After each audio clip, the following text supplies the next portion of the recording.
সবাইকে রাধে রাধে। আজকের আমি সকাল সকাল উঠে হঠাৎ বাইরের দিকে দেখলাম, একটা জিনিস আমার চোখে পড়লো। চলো তোমাদেরকে দেখাই তাহলে কি। দেখো বন্ধুরা, আমাদের কাছে ফার্স্ট আম পেকে গিয়েছে, এটাকে তুলবো।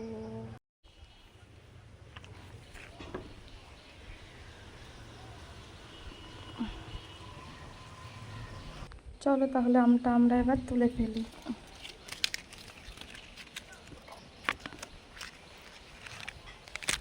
যখনই আমটা তুলতে গেলাম তখনই হলো মোজা দেখি, আরে বাবারে, এ তো প্রচুর শক্ত।